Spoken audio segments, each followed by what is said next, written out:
Yeah, that was wild camels. Feral camels, Feral, yes. yeah. But you know, they from the same. We use wild in the Yeah. stream, not feral. Yeah. I like feral more because they were domesticated and Sure, being right. released to the sort of. They don't think that, though. Yeah. Yeah. But wild is a little bit aggressive. You know? I don't reckon they are actually. I've handled enough of them. They're not as aggressive as we think.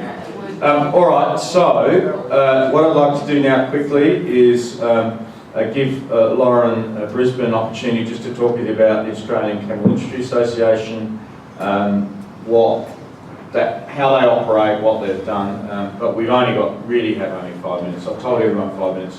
Everyone's taken 8, so I'll just have to lock you down. And we're going to go over time if we're not careful. Yeah, okay.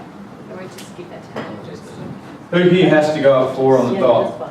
Quite a few, so let's speed this up, please, Al. Sorry. Just a quick couple of minutes. Lauren founded the thing about 7 years ago, basically for the camel industry. I joined about 5 years ago because of the feral animal cull. Living in Central Australia, Northern Territory most of my life, basically I wanted to see a base for farming in the camel industry, animals available for export and for the dairy industry. Our achievements, we've been incorporated, we've got a strategic plan, got industry recognition in Northern Territory and Canberra. We've got leadership application in for funding for $320,000, hopefully for 3 years. If we get it, we can move ahead. If we don't get it, we're struggling. We have relied purely on membership fees, certainly not enough. We're not a non-profit, we are a non-for-profit organisation. We've got an ABN, but we don't trade. We do have an incorporation, and the Queensland Incorporations Act. We do have a constitution. So we have an address. It's on the application form here, which some of you are likely to take with you. If there aren't enough, go on our website, Australian Camel Industry, you'll find our address. Well, we're going to have a quick chat about that now, before we jump the gun. Obviously, we've talked about issues and barriers. We need to talk about industry body. No, I think we've lost our time. Alan is the chair of the Australian Camel Industry Association. He's happy that I distribute to you the current constitution, so you can have a look at that. Let's just get some feedback on that. This group, I think everyone's recognised there's got to be an industry body for milk. You can set up another one. I think most people are saying it's going to be a waste of time. Government quite honestly not going to like 2 industry groups. There was once a second camel industry group in NT that no longer exists, and that was very confusing to government. It was very hard to engage with a subgroup that had a particular interest. So do people want to just discuss, put their views forward on the industry body now? This is the opportunity to talk about that.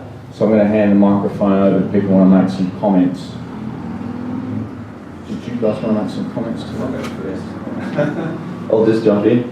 I'll be the first anyway. I think if we're going to have an industry body, you guys have done a fantastic job and there's absolutely no criticism at all. But I think if we're going to have it, we need all to be in the same boat, rowing in the same direction.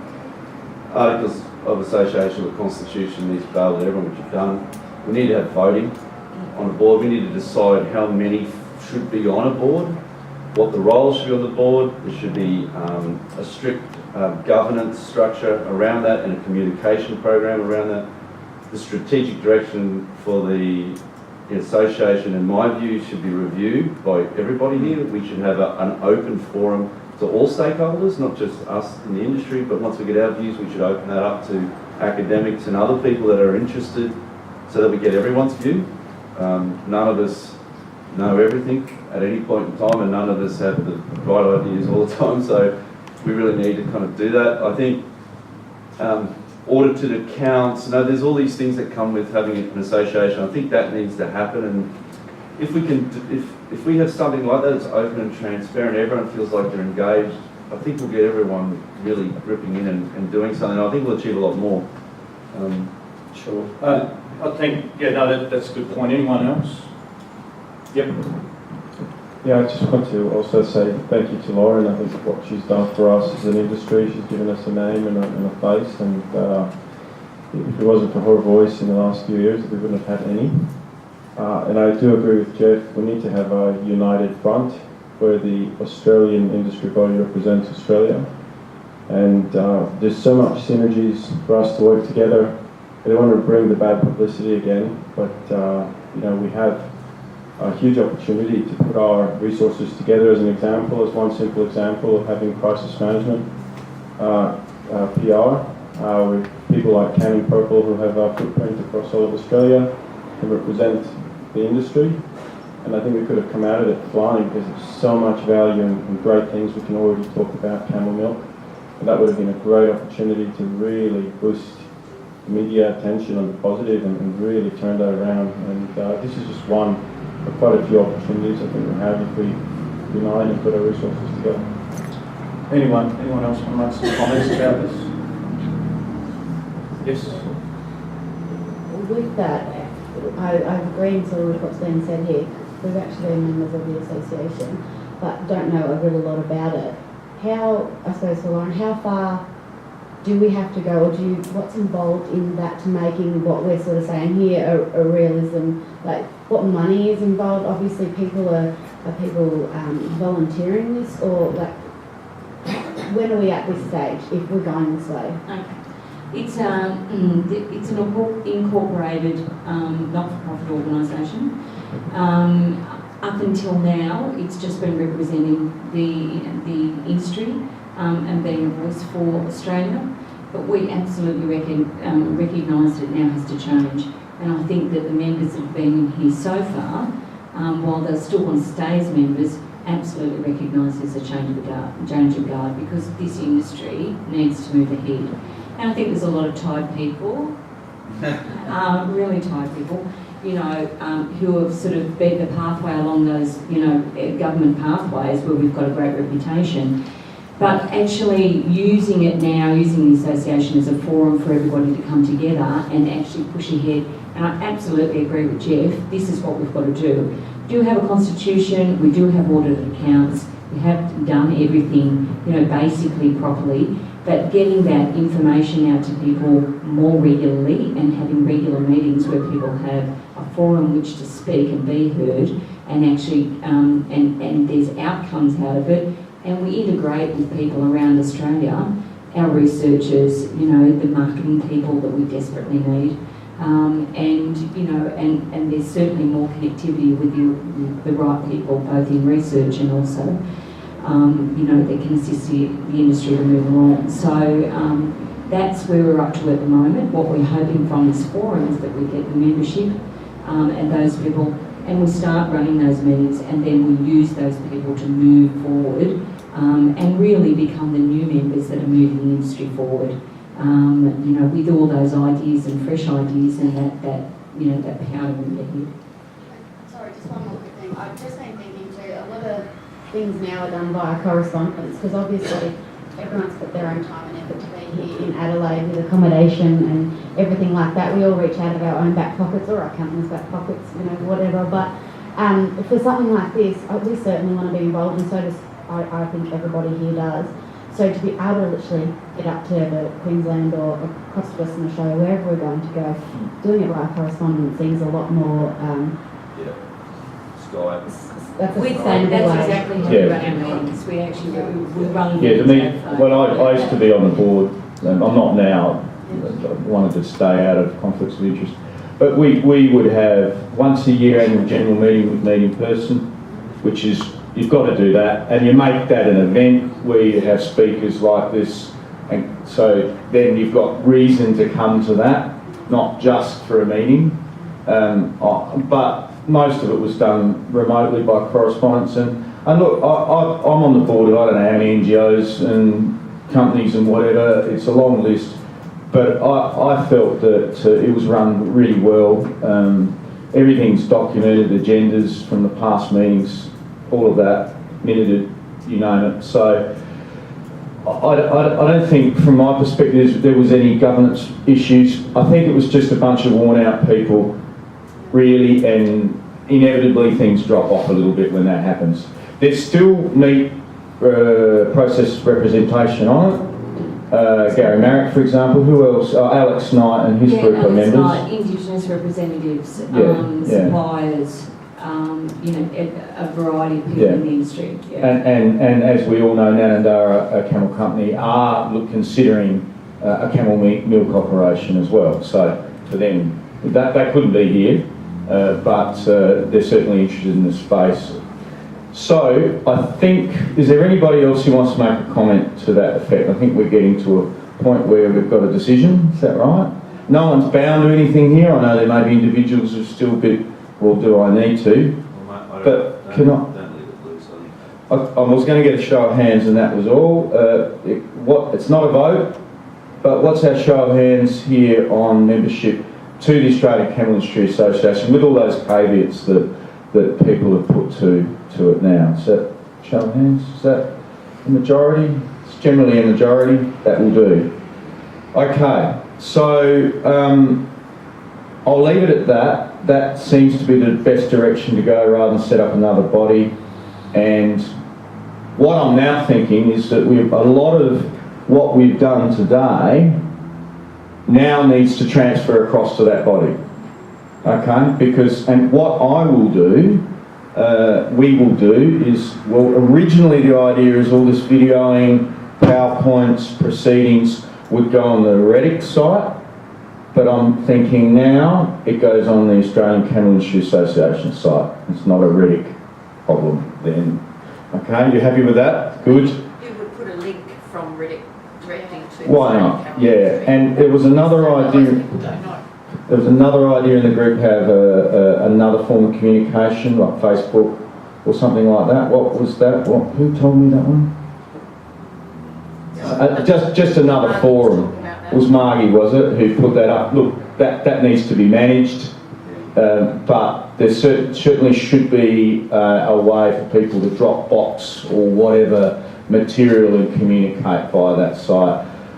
Via a login, I would have thought that can't be a free-for-all. Yeah, there's a login. There is a login, there is a login. So there is a website now, Oh, there's absolutely we could start with what you've got and build on it. Yeah, it just needs to be updated. All right. It just needs to be updated a little bit, but otherwise there is a login for everybody. There are Camel Industry Association applications if you'd like to send those through. Sure. But even the contact, we have a meeting in 2 weeks' time. What we'd like to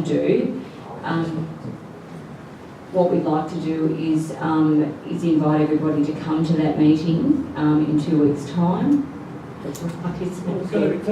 Yeah, it's a teleconference, so you basically dial in so that you can actually speak, and we'll actually go through these issues and actually. Sure.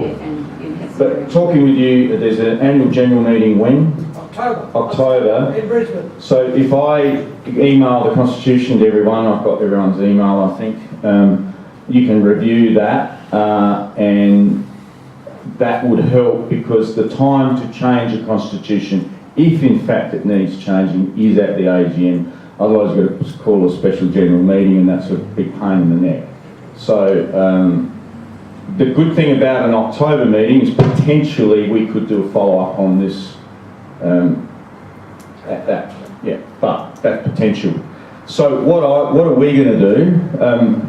We're also going to summarise some of these points that were made here and what I'll do is just put some recommendations to now the Australian Camel Industry Association, because if that's the forum most people here are being members of, we'll simply put recommendations, even throw them out the window, doesn't matter, it's irrelevant, but then you've got some documentation from me and Reddick about where we ended up here. We'll have that conversation, of course, where we ended up here, and I'm not sure if you want any other outcomes, but we can talk about that later.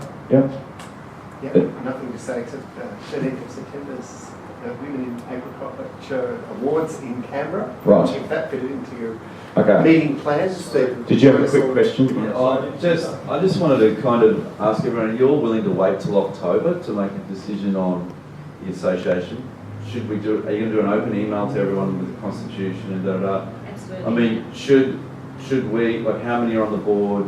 I think when you email out, Lauren, if you could say, this is the constitution, this is the structure at the moment, this is how we do our finance and our governance account, etc. And if it's an open email to everyone, so we can all respond on it as an open forum, if everyone's happy with that, we can say what our suggestions are. Wait till October and have a vote, bring it earlier. I think there might be 2 months worth of discussions, and then we make a decision. There might be 2 days. I mean, I think if we leave to October, it might be manana, and we never get it.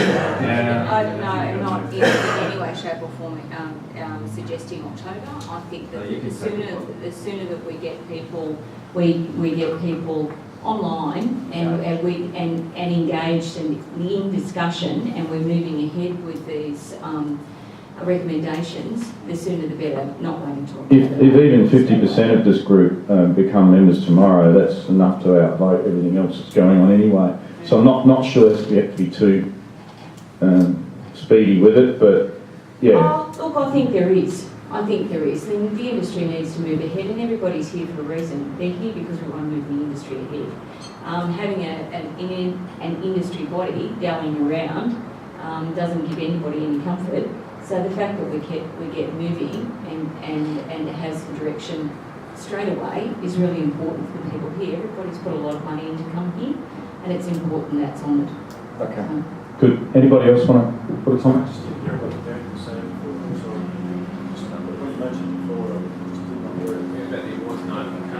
Yeah, I was just saying that the awards night was on the 13th of September. If everyone wanted to meet in Canberra around that night, then that is another date in the system. Free tickets, though? Not free tickets. Camel Industry Association. No, free travel though. Free travel, okay. If only. All right. Any other comments generally about this event? Yes. Just making sure that you've got all of the attendees' details, so you've got our email addresses, so we can have a bit of a summarise of what's gone on the past couple of days, work it all out so we can all move forward. It won't happen in the next couple of weeks. Okay. In fact, the way the contract is that it would probably be sometime in July. You'd get that information because I haven't still worked out with Duncan exactly what he wants. But yeah, we would give you that feedback, and we're passing. Is everyone happy? I give Lauren your emails. Is that anyone object to that? Because I'll get Lauren to send out all that information that Jeff was asking for. Then the constitution, board structure, etc., etc. Date of the next meeting as well. Yeah. All right. Okay. So no one's objected to emails going out. Just one comment. I'm not against the idea of putting all the information, the lectures, the presentation, and the Australian website, Australian history website. But I believe it will have more impact if it is under Redick website. Because what about a link? People visiting Redick website, not only Camel people, diverse, and it is very popular worldwide. What about, I was just giving with the, okay, all right. We'll work that out with our people. We could either put a link or all right, okay, but via that. All right, okay. I'm also wondering whether we might just put the material there first and then migrate it later with a link. Yeah, we've got a comms team that needs to be consulted in that process too, so we'll talk about all right, so that's another way to do it. But we need to get that material online, and it will be. And I see point one, the accessibility with that. If you just see the number of visits to the Redick website. All right, sure. Anyone else? Last question. Just so I'm really sure how the potential capital from the government is going to flow, can we put something out that just highlights and clear transparency in how that process is going and where things are at and what you need from us going forward? Can you just clarify that? Does that make sense? Just seems... So to be clear, the current budget is fully allocated, and next year we're working on this process where redesign the way that we deal with the whole new and emerging area. It is a work in progress. We really want to develop a stronger relationship with investors in that space, and at this point we aren't in a position to give you a very clear pathway through that. But having a clear industry association to work with, and that we can talk to people through that makes it much easier for us. I'm definitely looking for investable projects, and the things that come through the 10-year plan are the first part to look for those. So nutrition and breeding would be the next ones. Does that answer your question? You still seem a bit curious. Partially. This contract for AgriKnowledge was just to run this event and plonk material on a website somewhere. It has been my personal initiative to say, well, hang on, where's all this going? There needs to be an industry body. There needs to be a handover. Right? AgriKnowledge, we're just a contractor that did a job for Riddick. All of this now needs to be handed over to an industry body. I wasn't sure at the start of this event what the hearts and minds of this group were, whether they were interested in Australian Camel Industry Association, want to do something of their own or whatever. So we got the pulse of the group. It appears an industry body's the way forward. That now needs to take charge of it and become the communication link to Riddick and others. Not me. AgriKnowledge is out of the picture once we get you the materials from this, all this recording and the abstracts, the PowerPoints, once we get that on the website. Is that clear now? I think so, a little bit more. All right, we'll talk after. All right, I've got some thank yous to make before we close, and realising I've got a minute. First and foremost, I need to thank the speakers, particularly our overseas speakers, who in some cases have gone through a bit of trauma to get here. Look, I am always so overwhelmed by the willingness of experts and specialists in the game to fly halfway across the world to help another country, its industry. It's so easy for people to say, well, no, hang on, they're going to be a competitor with us now, and that's not the case. So I would like you to help me in the usual manner in thanking our speakers for this event.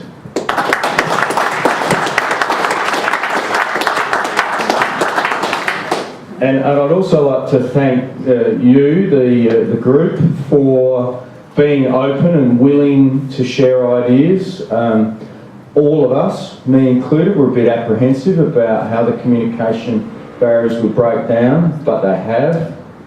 To a point, clearly, and so that's been fantastic, because an event like this doesn't happen without the input of everybody, so thank you for that. A few other thank yous. I've got to thank Michael Stead here, who's done a wonderful job pulling it together. I didn't do anything. Cameron Wells, who's been dealing with troubles all the time. And I'd also like to thank Duncan and Riddick, Julie Bird. Was Julie here? Julie, who... And look, Riddick have been quite proactive in pushing this agenda along for the camel industry. They didn't come in, heel dragging or anything, and so, that's very reassuring that government are interested in this space and do want to help where they can. So yeah, thanks once again, and thanks for inputting too. That's been most appreciated. Have I forgotten anyone, Michael? No. No, we won't thank them. We won't thank the for the late lunch and a few other things. The lack of camel meat on my plate. That's all right. That's all right. Okay. Thank you very much, everybody, and safe travelling. Cheers.